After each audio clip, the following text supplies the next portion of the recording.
നമസ്കാരം, ഞാൻ ജയപ്രഭ. ഏവർക്കും ടേക്ക് ഇറ്റ് ഈസിയിലേക്ക് സ്വാഗതം. കുറച്ചധികം നാളായില്ല ഇങ്ങനെ നേർക്കുനേരെ വന്നിട്ട്. എന്താണ് പറയുക, വ്യക്തി ജീവിതത്തിൽ വളരെയധികം സന്തോഷമുള്ള ഒരു കാലഘട്ടത്തിലൂടെ കടന്നു പോയിക്കൊണ്ടിരിക്കുകയായിരുന്നു. ഞാനൊരു അമ്മയായി. ഒരു പെൺകുഞ്ഞാണ്, തേജസ്വിനി എന്നാണ് പേരിട്ടിരിക്കുന്നത്. അങ്ങനെ അപ്പം മോൾക്ക് ഇപ്പോൾ കുറച്ചൊരു 8 മാസം ആവണല്ലോ. അപ്പോൾ കുറച്ചൊരു തിരക്കിലായിരുന്നു, അതിൻ്റെയൊക്കെ ഒരു തിരക്കിൽ. അതുകൊണ്ടൊക്കെ കൂടി തന്നെയാണ് അച്ഛൻ്റെ വീഡിയോസിൻ്റെയും എണ്ണം കുറഞ്ഞത്. ക്ഷമിക്കുക. ഇനിയിപ്പോൾ ഇടാൻ ഞാൻ മാക്സിമം ശ്രദ്ധിക്കുക കേട്ടോ. ചില സമയത്ത് നമ്മൾ ഈശ്വരൻ്റെ ഒരു അനുഗ്രഹം ഏത് രീതിയിലാണ് നമ്മൾ വന്നു ചേരുക എന്നറിയില്ല. കഴിഞ്ഞതിൻ്റെ മുന്നിലത്തെ അത്തചതുർത്ഥിക്ക് ആ ഒരു സമയത്ത് എൻ്റെ മനസ്സിലുണ്ടായിട്ടുള്ളൊരു പ്രാർത്ഥനയായിരുന്നു, അടുത്ത അത്തചതുർത്ഥിക്ക് മുന്നേ ഒരു കുഞ്ഞ്. അത് വേറെ ഒന്നും കൊണ്ടല്ല, ആ ഒരു സമയത്ത് ഞാൻ യാദൃശ്ചികമായിട്ടൊരു ഫോട്ടോ കണ്ടു. അതായത് ഒരു കുഞ്ഞു ഗണപതി, വെച്ചാൽ നല്ല ഓമനത്തുള്ള ഗണപതി. ഈ മള്ളിയൂര് തിരുമേനിയുടെ കൂടെയുള്ള ഒരു ഉണ്ണിക്കണ്ണൻ്റെയും ഗണപതിയുടെയും ഫോട്ടോ കണ്ടിട്ടില്ലേ? നല്ല ഭംഗിയുള്ള, ഏകദേശം അതുപോലെ ഒരു ഉണ്ണി ഗണപതി, നമുക്ക് ഇങ്ങനെ ഓമനിക്കാൻ തോന്നും. അങ്ങനെ ഒരു കുഞ്ഞു ഗണപതിയുടെ ഒരു ചിത്രം ആ അത്തചതുർത്ഥിക്ക് ഞാൻ കാണണം. അപ്പോൾ വെറുതെ എൻ്റെ മനസ്സിൽ ഇങ്ങനെ ഒരു തോന്നൽ വന്നു, അടുത്ത അത്തചതുർത്ഥിക്ക് മുന്നേ ഇതേപോലെ ഒരു കുഞ്ഞ് ഗണപതിയോ അല്ലെങ്കിൽ ദേവിയോ ആരെങ്കിലും എൻ്റെ മടിയിൽ ഉണ്ടാവണേ എന്നുള്ള ഒരു ആഗ്രഹം. അത് എന്താണ് പറയുക, സാധ്യമായി.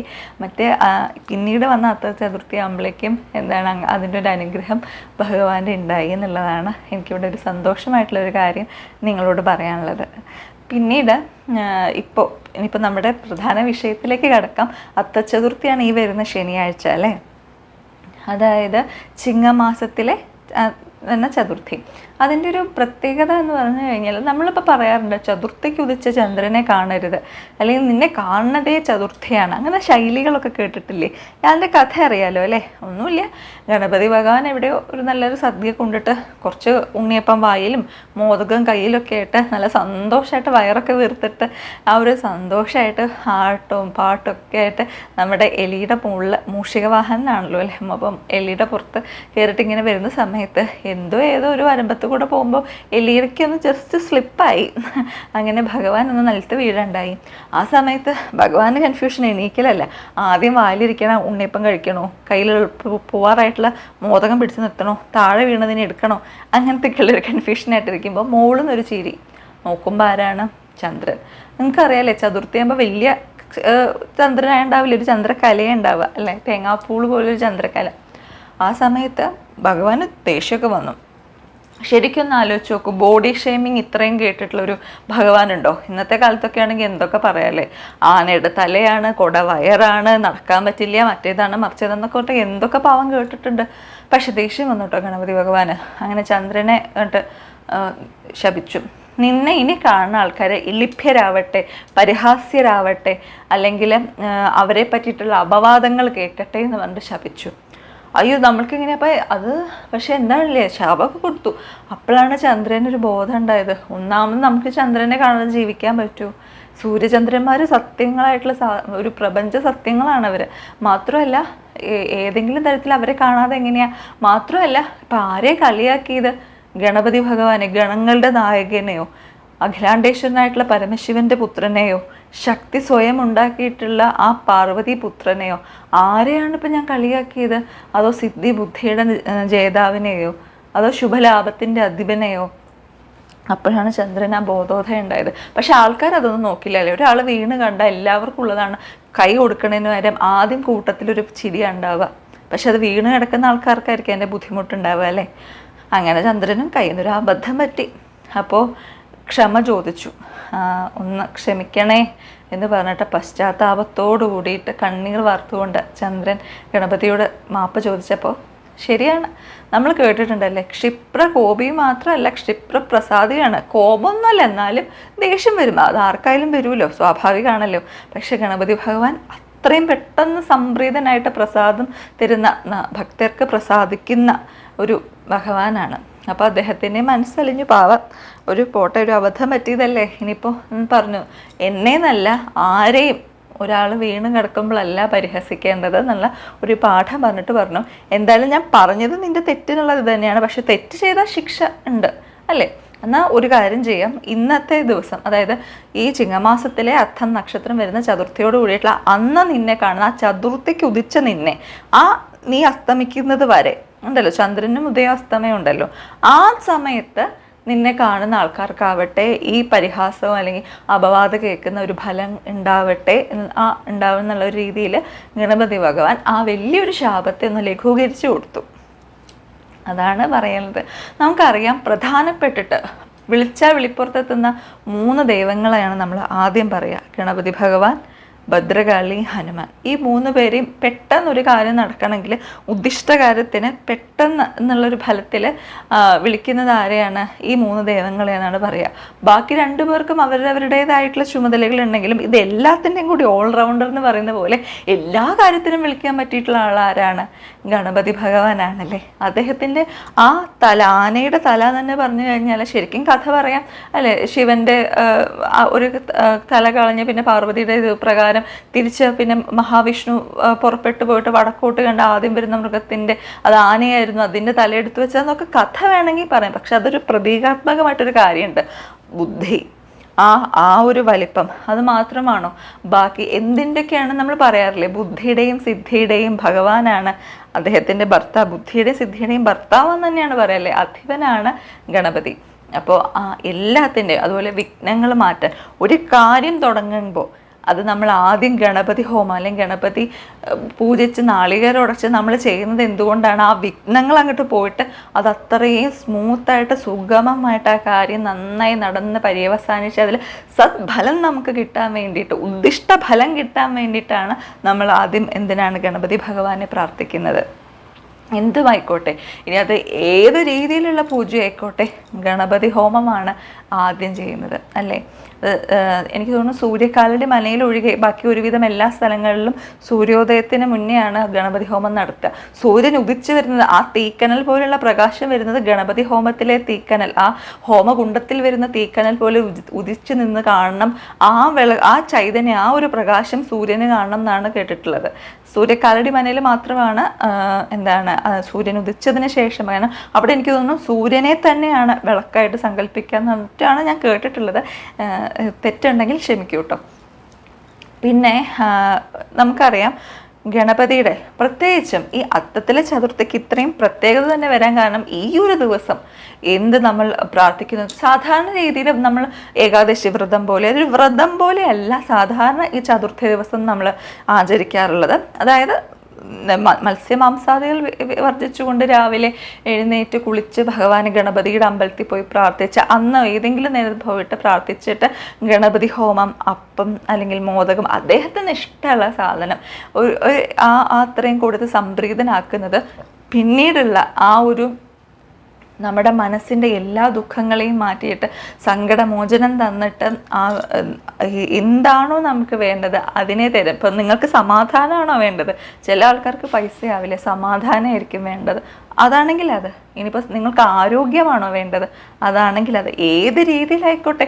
നമ്മളറിയാത്ത ഒരുപാട് ഗണപതികളുണ്ട്. പഞ്ചമുഖ ഗണപതി ഉണ്ട്, നർത്തന ഗണപതി ഉണ്ട്. ശരിക്കും പറഞ്ഞാൽ ചില ആളുകൾക്കൊരു ക്രേസ് ഉണ്ട് ഗണപതിയുടെ പല പല പല പല രീതിയിലുള്ള വിഗ്രഹങ്ങൾ സൂക്ഷിക്കാൻ. അത് ഒരു സൂര്യ കൃഷ്ണമൂർത്തി സാറിൻ്റെ വീട്ടിലൊക്കെ ചില കളക്ഷൻസിൻ്റെ ഒക്കെ വീഡിയോ കാണാനുള്ളൊരു അവസരം ഉണ്ടായിട്ടുണ്ട്. അപ്പോൾ അതിലൊക്കെ ഞാൻ കണ്ടിട്ടുണ്ട് പല പല വെറൈറ്റി ഗണപതികളാണ്. അങ്ങനെ പല പല സിനിമാ താരങ്ങൾ ഇതേപോലെ തന്നെ അദ്ദേഹത്തിൻ്റെ പലതരത്തിലുള്ള വിഗ്രഹങ്ങൾ സൂക്ഷിക്കുന്നത് കണ്ടിട്ടുണ്ട്. അതിൽ തന്നെ പഞ്ചമുഖ ഗണപതി ഉണ്ട്, നർത്തക ഗണപതി ഉണ്ട്, സങ്കടമോചനമുണ്ട്, അതുപോലെ തന്നെ നമ്മൾ കാര്യദർശിയായിട്ടുള്ളതുണ്ട്, വായിക്കുന്ന സിദ്ധി ബുദ്ധിക്ക് അധിപനായിട്ടുള്ളതുണ്ട്, ലക്ഷ്മി ദേവിയുടെയും കുബേരൻ്റെയും കൂടെ നിന്നിട്ടുള്ള ശുഭലാഭങ്ങളുടെ അധിപനായിട്ടുള്ള ഗണപതിയുടെ ഉണ്ട്. അങ്ങനെ പല പല രീതിയിലുള്ള ഗണപതിയുടെ പല പല മൂർത്തി ഭാവങ്ങളുണ്ട്. അപ്പം നമ്മളുടെ രാശിക്ക് ഏതാണോ വേണ്ടത് ആ തരത്തിലുള്ള ഒരു പ്രാർത്ഥനയാണ് നമ്മൾ സ്വീകരിക്കേണ്ടത്. ഇനി ഇപ്പം നിങ്ങൾക്ക് ഏറ്റവും ഉചിതം ഒരു അമ്പലത്തിൽ, ഗണപതിയുടെ അമ്പലത്തിൽ പോകുക എന്നുള്ളതാണ്. ഗണപതി ഉപദേവത തന്നെയില്ല, ഗണപതി പ്രധാനമായിട്ടുള്ള ക്ഷേത്രങ്ങൾ സന്ദർശിക്കാൻ പറ്റിച്ചാൽ അത് തന്നെ. ഇനി അതില്ല, ഉപദേവത പ്രാധാന്യമുള്ള ഗണപതിയുടെ ആണെങ്കിൽ അതായാലും നമുക്കൊന്ന് പോയി തൊഴുക എന്നുള്ളതാണ് ഏറ്റവും പ്രാധാന്യം. ഇപ്പോൾ കൊട്ടാരക്കര ഗണപതി ക്ഷേത്രത്തിൽ നമ്മൾ പറയുമ്പോൾ ശരിക്കും അത് മഹാദേവ ക്ഷേത്രമാണ്, ഗണപതിയുടെ ഉപദേവനാണ്. പക്ഷേ പ്രാധാന്യം നമ്മൾ ഏറ്റവും കൂടുതൽ കേൾക്കുന്നത് ആരെയാണ്? ഗണപതി ഭഗവാനെയാണല്ലേ. അപ്പോൾ അദ്ദേഹത്തെ ഒന്ന് പോയി ദർശിക്കുക. ഇനിയിപ്പോൾ അഥവാ അതിന് ഭാഗ്യമില്ലെങ്കിൽ വീട്ടിൽ തന്നെ നമുക്ക് ഗണപതിയെ പ്രാർത്ഥിക്കാം. സാധാരണ ചതുർത്ഥിക്ക് നമ്മൾ ഇവിടെ അധികം ചെയ്യാറുണ്ടോ എന്നറിയില്ല, ഞാൻ ചെയ്തിട്ടില്ല. പക്ഷേ നമ്മൾ മഹാരാഷ്ട്രയിലോ അല്ലെങ്കിൽ അവിടുന്ന് കുറച്ച് വടക്കോട്ടൊക്കെ പോയി കഴിഞ്ഞാൽ വീട്ടിൽ തന്നെ അവർ കളിമണ്ണ് കൊണ്ട് ഗണപതിയുടെ വിഗ്രഹങ്ങൾ ഉണ്ടാക്കുകയാണ് ചെയ്യാറ്. അവിടെയൊക്കെ ആഘോഷം 10-15 ദിവസം മുന്നേ തുടങ്ങും അല്ലേ. അപ്പം നമ്മൾക്ക് ഇവിടെ പറ്റിയില്ലെങ്കിൽ വീട്ടിൽ തന്നെ നമ്മൾ രാവിലത്തെ അപ്പം വീട്ടിൽ ആചരിക്കുമ്പോൾ സാധാരണ ഒന്നും കൂടി ശുദ്ധി കൂടുതൽ വേണം. പ്രത്യേകിച്ചും തലേ ദിവസം തൊട്ടിട്ട് തന്നെ നമ്മളൊരു വ്രതം അനുഷ്ഠിക്കുന്ന പോലെ തന്നെ ഒരിക്കലും ഉണ്ടിട്ട്, അതായത് നമ്മൾ ഏത് വ്രതം എടുക്കുകയാണോ അതിൻ്റെ തലേ ദിവസത്തിനും പ്രാധാന്യമുണ്ട്. അപ്പോൾ തലേ ദിവസം നല്ല അസല ചിക്കൻ ബിരിയാണിയൊക്കെ കഴിച്ചിട്ട് അല്ലെങ്കിൽ തോന്നിയ പോലെയൊക്കെ നടന്നിട്ട് പിറ്റേ ദിവസം വ്രതം എടുക്കുന്നതല്ല അതിൻ്റെ ശരിയായ രീതി. പ്രത്യേകിച്ച് നമ്മുടെ വീട്ടിൽ ഇങ്ങനത്തെ ഒരു ആരാധന പോലും നടക്കുന്നുണ്ടെങ്കിൽ തലേ ദിവസമേ നമ്മുടെ വീടെല്ലാം നന്നായിട്ട് ഒരുക്കി പൂജാമുറിയൊക്കെ നല്ല വൃത്തിയാക്കി, ഇപ്പം മാവില കൊണ്ടൊക്കെ കോലം വെക്കുന്നവരാണെങ്കിൽ അങ്ങനെ എന്താ വെച്ചാൽ അങ്ങനെ അരിമാവൊക്കെ അണിഞ്ഞ് അതിൽ ഗണപതി ഭഗവാനെ വെച്ച് അദ്ദേഹത്തിന് ഇഷ്ടപ്പെട്ടിട്ടുള്ള കരിമ്പോ അല്ലെങ്കിൽ മോദകം അങ്ങനെയുള്ളതൊക്കെ പൂജാദ്രവ്യങ്ങളൊക്കെ സമർപ്പിച്ചുകൊണ്ടുള്ള പ്രാർത്ഥന അത് വളരെയായിട്ടുള്ള ഉദ്ദിഷ്ട ഫലം തരുന്നതാണ്. അതുപോലെ തന്നെ അദ്ദേഹത്തിന് ഇഷ്ടപ്പെട്ടിട്ടുള്ള കറുക, അതുപോലെ തന്നെ അദ്ദേഹത്തിന് ഇഷ്ടപ്പെട്ടുള്ള മറ്റ് പൂജാദ്രവ്യങ്ങളൊക്കെ സമർപ്പിച്ചുകൊണ്ടിട്ടുള്ള നാളികേരം എല്ലാം സമർപ്പിച്ചുകൊണ്ടിട്ടുള്ള പ്രാർത്ഥന വളരെയധികം ഉത്തമമായിട്ടുള്ള കാര്യമാണ്. പറ്റുമെങ്കിൽ അധികവും നമ്മൾക്കിപ്പോൾ വീട്ടിൽ അതൊക്കെ ചെയ്യാൻ അറിയും, അല്ലെങ്കിൽ ശരിക്കും ഒരു പൂജ വിധി അറിയാത്ത ആൾക്കാരാണെങ്കിൽ ഒന്നുമില്ല, അമ്പലത്തിൽ പോയാൽ തന്നെ ധാരാളമാണ്. പറ്റുമെങ്കിൽ അന്ന് തന്നെ ഈ അത്ത ചതുർത്ഥിയുടെ അന്ന് തന്നെ ഒരു ഗണപതി ഹോമമോ അതല്ലെങ്കിൽ അദ്ദേഹത്തിന് ഇഷ്ടപ്പെട്ടിട്ടുള്ള അപ്പം, അട, മോദകം അങ്ങനെ അദ്ദേഹത്തിന് സന്തോഷമുള്ള സാധനങ്ങളൊക്കെ അദ്ദേഹത്തിന് വേണ്ടി സമർപ്പിച്ച് അദ്ദേഹത്തിന് സംപ്രീതനാക്കുക. പിന്നെ ഒന്നും നോക്കണം, ഗണപതി ഭഗവാണെങ്കിൽ വിഘ്നത്തിനൊന്നും ആരുമില്ല. അദ്ദേഹം ആ കൊമ്പ് കൊണ്ട്, ഒറ്റ കൊമ്പനാണല്ലേ, ആ കൊമ്പ് കൊണ്ടങ്ങ് തട്ടി നീക്കും. അത് അദ്ദേഹത്തിൻ്റെ ഒരു എന്താ പറയണ വെച്ചാൽ അതാണല്ലേ. ശരിക്കും പറഞ്ഞു കഴിഞ്ഞാൽ ശിവഭഗവാൻ തന്നെ അദ്ദേഹത്തിന് തലയിറക്കാൻ കാരണം പാർവതി ദേവിയുടെ അടുത്തേക്ക് ശിവഭഗവാനെ കടത്തി വിട്ടിട്ടില്ല എന്നുള്ളതാണ്. അതിപ്പോൾ എന്താണ്, അമ്മയുടെ കൽപ്പനയുണ്ട്, ഇതിനി ആര് വന്നാലും എന്നെ ഈ സമയത്ത് ബുദ്ധിമുട്ടിക്കരുതെന്ന് പറഞ്ഞിട്ട്. അങ്ങനെ പാർവതി ദേവി തൻ്റെ അംഗരക്ഷൻ്റെ ഒരു യുദ്ധത്തിൽ അദ്ദേഹത്തിന് ശക്തി കളിമണ്ണ് കൊണ്ട് ഉണ്ടാക്കി ശക്തി ദേവി അതിലേക്ക് ശക്തി പകർന്നിട്ടാണ് ഗണപതിയുടെ ഉണ്ണി ഗണപതിയായിട്ട് അദ്ദേഹം വന്നതല്ലേ. അങ്ങനെ അച്ഛനാണെങ്കിലും ശരി ആരാണെങ്കിലും അമ്മ പറഞ്ഞത് എന്താണോ, എന്നോട് ആരെന്താ പറഞ്ഞത് അത് ഞാൻ കേട്ടിരിക്കും എന്നുള്ള ഒരു ഇതാണ് അദ്ദേഹത്തിൻ്റേത്. അപ്പോൾ ആ ഒരു ഇത് ഇപ്പം നമ്മൾക്കിപ്പോൾ അറിയാം, ശരിക്കും പറഞ്ഞാൽ ആരാണ്, ഗണപതി ഭഗവാനാണോ സുബ്രഹ്മണ്യ സ്വാമിയാണോ മൂത്തത്? ശിവകുടുംബം എന്ന് നമ്മൾ പറയാറുണ്ടല്ലോ, അതിൽ പല മാറ്റങ്ങൾ പല സ്ഥലത്തുണ്ട്. ചിലതിൽ അശോകസുന്ദരി എന്ന് പറഞ്ഞിട്ടുള്ള പുത്രി അദ്ദേഹത്തിനുണ്ടെന്ന് പറയാറുണ്ട്, ചിലതിൽ ഭദ്രകാളി ശിവൻ്റെ മകളാന്ന് പറയുന്ന ഒരുമൊക്കെ ഉണ്ട്, നല്ലച്ഛൻ എന്നാണ് പറയുന്നത് ശിവനെ. അപ്പോൾ അതല്ല, മാത്രമല്ല അയ്യപ്പൻ ശിവൻ്റെ അംശ എന്ന് പറയുന്നുണ്ട്, ഹനുമാൻ ശിവൻ്റെ അംശ എന്ന് പറയുന്നുണ്ട്. എന്നിരുന്നാലും നമ്മൾ ശിവകുടുംബം ഫസ്റ്റ് പറയുമ്പോൾ ശിവൻ പാർവതി കഴിഞ്ഞിട്ട് പിന്നെ സുബ്രഹ്മണ്യനും ഗണപതിയാണ് ആ ഒരു ചിത്രത്തിലധികവും നമ്മൾ കാണാറുള്ളത് അല്ലേ. അപ്പോൾ ആ ഒരു സമയത്ത് നമ്മളിങ്ങനെ നിൽക്കുമ്പോൾ സുബ്രഹ്മണ്യ സ്വാമിയാണോ ഗണപതി ഭഗവാനാണോ ആരാണ് മൂത്തത്? അതെങ്ങനെയാണെന്നറിയോ? അത് നിങ്ങൾ ഭാരതത്തിൻ്റെ ഏത് ഭാഗത്താണോ താമസിക്കുന്നത് അതനുസരിച്ചിട്ടാണ്. ഇപ്പം നിങ്ങൾ നമ്മൾ ദക്ഷിണേന്ത്യയിലാണ് നിങ്ങൾ താമസിച്ച ഗണപതിയാണ് മൂത്തത്, അത് നമുക്കറിയാലോ ഓൾറെഡി. മറ്റേ പഴം വേണമെന്ന് പറഞ്ഞിട്ടുള്ള സുബ്രഹ്മണ്യ സ്വാമിയുടെയും ഗണപതി ഭഗവാന്റെയും തമ്മിൽ ചെറിയൊരു മത്സരത്തിൽ ഗണപതി ഭഗവാൻ ഒരു ചെറിയ കുറുക്ക് വഴി ഉപയോഗിച്ച് അദ്ദേഹം ജയിച്ചപ്പോൾ സുബ്രഹ്മണ്യം പറഞ്ഞതുണ്ട് ഒരു ഇതുണ്ട്, നിങ്ങൾ മൂത്ത പുത്രൻ ചെല്ലപുത്രൻ അദ്ദേഹത്തിന് പഴം കൊടുത്തില്ല, എനിക്ക് വേണ്ടാന്ന് പറഞ്ഞിട്ട്. അപ്പോഴാണ് പിന്നെ അദ്ദേഹം പിളനിക്ക് പോയി പിണങ്ങിയിരുന്നപ്പോൾ ജ്ഞാനപ്പഴമേ നീയല്ലേ എന്നൊക്കെയുള്ള ഇതൊക്കെ വരുന്നത്. പക്ഷേ മാത്രമല്ല ഗണപതി അവിവാഹിതനാണ്. നമ്മൾ ഗണപതി കല്യാണം നാളെ നാളെ നാളെ എന്ന് പറയുന്ന പോലെ അദ്ദേഹം അവിവാഹിതനും കൂടിയാണ്. പക്ഷേ ഉത്തരേന്ത്യയിൽ അങ്ങനെയല്ല, അല്ലെങ്കിൽ മഹാരാഷ്ട്ര തൊട്ടിട്ടുള്ള മധ്യ ഇന്ത്യയിൽ തൊട്ടിട്ട് അങ്ങനെയല്ല.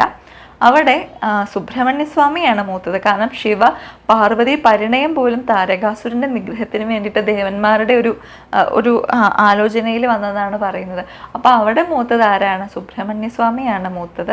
മാത്രമല്ല ഗണപതി ഭഗവാന് അവിടെ ഭാര്യമാരുണ്ട്, സിദ്ധിയും ബുദ്ധിയും അദ്ദേഹത്തിൻ്റെ ഭാര്യമാരും ശുഭലാഭങ്ങൾ അദ്ദേഹത്തിൻ്റെ പുത്രന്മാരുമാണെന്നാണ് പറയുന്നത്.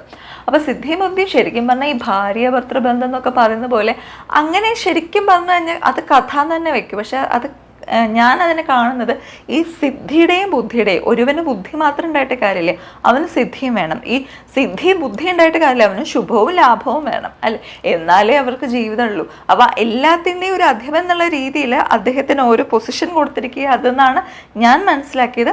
എങ്ങനെ നിങ്ങളുടെ ആഗ്രഹം എങ്ങനെയാണ് ഇഷ്ടം എന്ന് വെച്ചാൽ അതേപോലെ ചിന്തിക്കുക.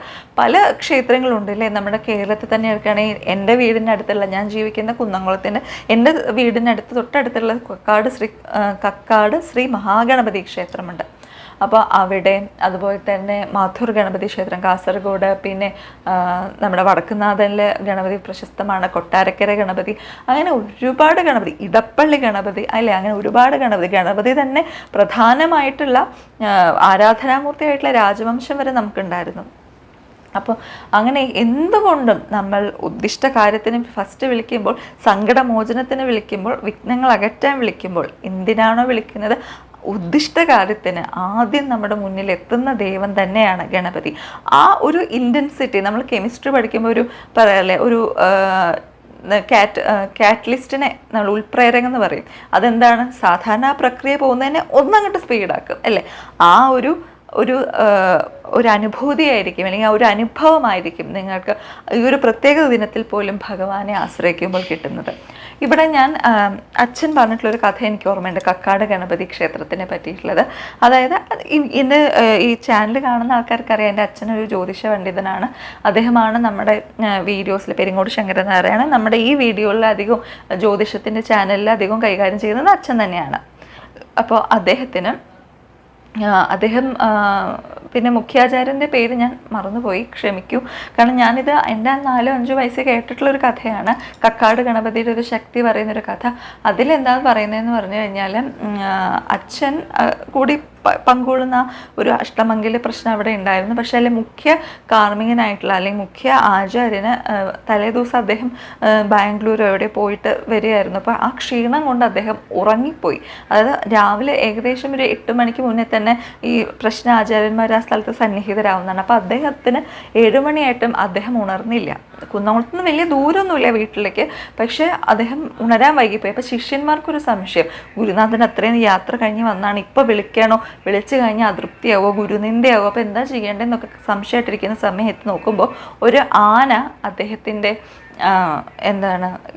വീടിൻ്റെ ഗേറ്റിൽ വന്നിട്ട് ചിഹ്നം വിളിക്കുക അത്രേ. അപ്പോൾ അങ്ങനെ സാധാരണഗതിയിൽ അങ്ങനെ ഒരു ഇത് വരേണ്ട കാര്യമില്ല, കാരണം ആ വീടിൻ്റെ അടുത്ത് ഒരു ഉത്സവമില്ല, തടി പിടിക്കാനുള്ള മില്ലില്ല, ആന അടുത്തുള്ള വീടുകളിൽ ആന പരിപാലിക്കുന്ന ആരുമില്ല. പക്ഷെ അങ്ങനെ ഒരു ആന, പ്രത്യേകിച്ച് കൂടെ ആരെയും കണ്ടതുമില്ല എന്നാണ്, ഇവരും ശബ്ദം മാത്രമേ കേട്ടിട്ടുള്ളൂ, പിന്നെ ആന പോണ പോലെ ബാക്ക് ഭാഗവും കണ്ടു എന്നാണ് പറയുന്നത്. അപ്പോൾ നോക്കുമ്പോൾ ഈ ആനയുടെ ചിഹ്നം വിളിയിലാണ് ഇദ്ദേഹം ഉണരുന്നത്. ഉണരുമ്പോഴാണ് അയ്യോ എന്ന കക്കാട് ഉണ്ടല്ലോ ഭഗവാനെ, ഞാൻ മറന്നുപോയല്ലോ, അല്ലെങ്കിൽ പെട്ടെന്നൊന്ന് ഉറങ്ങിപ്പോയല്ലോ എന്നുള്ളതിന് മാപ്പ് പറഞ്ഞിട്ട് വേഗം എണീറ്റിട്ട് അദ്ദേഹം തയ്യാറെടുത്ത് കക്കാടേക്ക് വരിക അത്ര. അപ്പോൾ അദ്ദേഹം ഓടിപ്പിടിച്ച് വരുമ്പോൾ എന്താ വൈകിയോ കുറച്ചോ ചോദിക്കുമ്പോൾ ഇങ്ങനെ ഒരു അനുഭവം ഉണ്ടായി, എന്നെ ഇവിടെ ഉണർത്തിയത് ഭഗവാൻ തന്നെ വന്നിട്ടാന്നുള്ള ഒരു അനുഭവം അദ്ദേഹം പറയാണ്. അതുപോലെ തന്നെ പിന്നെ ഒരു കാര്യം, അത് ഞാനും അനുഭവ സാക്ഷിയാണ്. അതായത് ഗുരുവായൂർ ഓഫീസ് ഗണപതി എന്നൊക്കെ പറയും, അല്ലെങ്കിൽ പുറത്തെ ദേവസ്വം ഗണപതി എന്ന് പറയും. അത് ഇപ്പോൾ ഉള്ള ഗുരുവായൂർ ദേവസ്വത്തിൻ്റെ മ്യൂസിയത്തിൻ്റെ അടുത്താണ് ആ ഗണപതിയുടെ അമ്പലമുള്ളത്, ആ ഒരു കോവിലുള്ളത്. അപ്പോൾ ആ ഇതിൽ അച്ഛനും ഞാനും കൂടി തൊഴുത് നിൽക്കുന്ന സമയത്ത് സാധാരണ അതിൻ്റെ അത് കൂടെ ആന വരണം ഞാൻ അധികം കണ്ടിട്ടില്ല, ചിലപ്പോൾ ഉണ്ടാവായിരിക്കും. അങ്ങനെ ഞാൻ നിൽക്കുന്ന സമയത്ത് അവിടെ അത് കൂടെ ആന വരികയാണ്. വലിയ വലിപ്പമുള്ള ആനയൊന്നല്ല, ഒരു അതേല്ലോ ഗുരുവായൂർ ഇഷ്ടംപോലെ ആന ഉണ്ടല്ലോ. അപ്പോൾ ഒരു പനമ്പട്ടയൊക്കെ പിടിച്ചിട്ട് വന്നിട്ട് പാപ്പാനുണ്ട് കൂടെ. ഞങ്ങൾ ഏകദേശം തൊഴുത് ആന വരുമ്പോൾ നമ്മൾ മാറി നിൽക്കുമല്ലോ. അപ്പോൾ ഏകദേശം അച്ഛൻ്റെ അടുത്ത് വന്നിട്ട് ആ ഒരു ഡിസ്റ്റൻസിൽ വന്നിട്ട് ഈ പട്ട ആന നിലത്തിട്ടിട്ട് ഇങ്ങനെ ഒരു ആന ഇങ്ങനെ കാണിക്കുമല്ലോ, അങ്ങനെ തുമ്പിക്കൈ ഉണ്ടെന്ന് കാണിച്ചിട്ട് തിരിച്ച് ആ പട്ട എടുത്തിട്ടിട്ട് അതേപോലെ വന്ന് ഇങ്ങനെ ഗണപതിയുടെ അടുത്ത് പ്രദക്ഷിണമൊന്നും വെക്കില്ല, പക്ഷെ അങ്ങനെ പോവുകയുണ്ടായി. അപ്പോൾ അത് ഞാനും കണ്ടിട്ടുണ്ട്, അച്ഛനും കണ്ടിട്ടുണ്ട്. അപ്പം ഞങ്ങളുടെ ഒരു ഇതെന്ന് പറഞ്ഞു കഴിഞ്ഞാൽ അത് നമുക്ക് ഗുരുവായൂർ ഭഗവാനെ ഗണപതിയെ പ്രാർത്ഥിച്ചതിന് കിട്ടിയൊരു അനുഗ്രഹമായിട്ടാണ് കണക്കാക്കിയത്. പക്ഷെ അതിൻ്റെ മെയിൻ കാരണം മനസ്സിലായത് പിറ്റേ ദിവസമാണ്. കാരണം അതിൻ്റെ പിറ്റേന്ന് അച്ഛന് ദേവസ്വത്തിൽ നിന്ന് ഒരു കോള് വരികയാണ്. ഈ ദേവസ്വം ഗണപതി എന്ന് പറയുന്ന നമ്മുടെ പുറത്തുള്ള ഗണപതിക്ക് അവിടെ ഒരു എനിക്ക് തോന്നുന്നു താമ്പൂല പ്രശ്നമാണോ എനിക്ക് ഓർമ്മയില്ല, അഷ്ടമംഗല്യാണോ എനിക്ക് കറക്റ്റ് ഓർമ്മയില്ല. എന്തായാലും ഇതൊരു 10-15 വർഷം എന്തായാലും ആയിട്ടുണ്ട്. ആ ഒരു ഇതിൽ അദ്ദേഹത്തിന് വേണ്ടിയിട്ടുള്ള ഒരു ജ്യോതിഷത്തിനെ നോക്കാൻ വേണ്ടിയിട്ട് അച്ഛനെ വിളിച്ചുകൊണ്ട് ദേവസ്വത്തിൽ നിന്ന് വിളിച്ചിട്ടുള്ളൊരു കോളാണ് വരുന്നത്. അപ്പോഴാണ് നമുക്ക് ആ ഒരു കാര്യം ഓക്കെ ഇതൊരു നിമിത്തമായിരിക്കാമെന്ന് തോന്നുന്നത്. അങ്ങനെ പലതും ഒരുപാട് കുറേ കാര്യങ്ങൾ ഇങ്ങനെ ജ്യോതിഷമായിട്ട് അച്ഛനെ വീട്ടിലുള്ളപ്പോൾ ഞാനും ഇങ്ങനെ കണ്ടിട്ടുണ്ട്. അപ്പോൾ ആ ഒരു സമയത്ത് ഇതേപോലെ തന്നെ പിന്നെ ഒരു സമയത്ത് അത് ഹനുമാൻ സ്വാമിയായിട്ട് ബന്ധപ്പെട്ടിട്ടുള്ളതാണ്. ഇതേപോലൊരു പ്രധാനപ്പെട്ട ഹനുമാൻ ക്ഷേത്രം, അത് പക്ഷേ കേരളത്തിലല്ല. അച്ഛന് ഇങ്ങനെ രാവിലെ ഞാൻ സ്കൂളിൽ പോകാൻ റെഡി ആയിട്ട് നിൽക്കുകയാണ്, അച്ഛൻ താഴെ റെഡി ആവണം. ആ സമയത്ത് ഞങ്ങൾ താമസിക്കുന്നത് ബദനി സ്കൂളിൻ്റെ അടുത്താണ്. അപ്പം ബദനിയുടെ പറമ്പിൽ നിന്ന് അന്ന് അവിടെ പറമ്പൊക്കെ ആകെ കാട് പിടിച്ച് കിടക്കണം. അപ്പം ജസ്റ്റ് ഒന്ന് രാവിലെ ഞാൻ കുളിയും കഴിഞ്ഞ് മുടിയൊക്കെ കെട്ടി പുറത്ത് നോക്കി നിൽക്കുന്ന സമയത്ത് ഒരു കുരങ്ങൻ. അപ്പോൾ ആ കുരങ്ങൻ്റെ ഒരു പ്രത്യേകത എന്ന് വെച്ചാൽ നമ്മൾ സാധാരണ കാണുന്ന ടൈപ്പുള്ള നമ്മൾ കുരങ്ങനല്ല, നമ്മൾ ഇപ്പോൾ വയനാട്ടിലോട്ടിലൊക്കെ പോണ ടൈപ്പ് കാണുന്നതല്ല, ഒരു സിംഹവാലം എന്ന് പറയാൻ പറ്റില്ല, കുറേ രോമങ്ങളൊക്കെ ഉള്ള ഒരു കുരങ്ങൻ്റെ ഇത്. അപ്പോൾ ഞാനും കാണിച്ചു. അപ്പോൾ ഞാൻ മാത്രമൊന്നുമല്ല, വീട്ടിലെ പലരും കണ്ടിട്ടുണ്ട്, അച്ഛനെ വിളിച്ച് കാണിച്ചു കൊടുത്തു, അപ്പുറത്തെ വീട്ടിൽ നിന്നും കാണിച്ചു കൊടുത്തിട്ടുണ്ട്. പ്രത്യേകിച്ച് സ്കൂൾ വണ്ടിയൊക്കെ പോകുന്ന സമയത്ത് എല്ലാവരും നോക്കുന്നുണ്ട്, നമ്മൾ ചിരിച്ച് കാണിച്ചാൽ. പക്ഷെ കുരങ്ങൻ പിന്നെ എങ്ങോട്ടോ പോയി, അതിനെ പിന്നെ കണ്ടിട്ടില്ലേ, മരങ്ങളൊക്കെ ഉണ്ട്, നല്ല പറമ്പായിരുന്നു അന്ന്. ആ സമയത്ത് ബദനീൻ്റെ അവിടെയൊക്കെ കാട് പിടിച്ച് കിടക്കുമായിരുന്നു. അപ്പോൾ അതെങ്ങനെയോ എവിടേക്കോ പോയി. പക്ഷെ അത് കഴിഞ്ഞ് നിങ്ങൾ എങ്ങനെ വിശ്വസിക്കാമെന്നറിയില്ല, അരമണിക്കൂറിനകത്ത്, ഞാൻ സ്കൂളിലേക്ക് ഇറങ്ങിയിട്ടില്ല, അരമണിക്കൂറിനകത്ത് ഈ കേരളത്തിന് പുറത്തുള്ള ഒരു ദക്ഷിണേന്ത്യയിൽ തന്നെ ഒരു പ്രശസ്തമായിട്ടുള്ള ഹനുമാൻ ക്ഷേത്രത്തിലേക്ക് അച്ഛനെ ഇതേപോലെ ജ്യോതിഷം നോക്കാൻ വേണ്ടി വിളിച്ചിട്ടുള്ളൊരു കോള് വന്നു. ചില ആളുകൾക്ക് ഇത് കോയിൻസിഡൻസ് ആയിരിക്കും, എന്തായിരിക്കും, പക്ഷേ നമ്മളൊരു വിശ്വാസികൾക്ക് ഇത് വലിയൊരു കോയിൻസിഡൻസ് അല്ല. ഇതൊക്കെ ഓരോ നിമിത്തങ്ങളായിട്ട് തന്നെയാണ് തോന്നിയിട്ടുള്ളത്. അപ്പോൾ ഇതിപ്പോൾ ഞാൻ ഗണപതിയുടെ ഇത് പറഞ്ഞപ്പോൾ ഇത് ഇടയ്ക്ക് പറഞ്ഞു എന്നേ ഉള്ളൂ കേട്ടോ, എവിടേക്കോ പറഞ്ഞു പോയില്ലേ.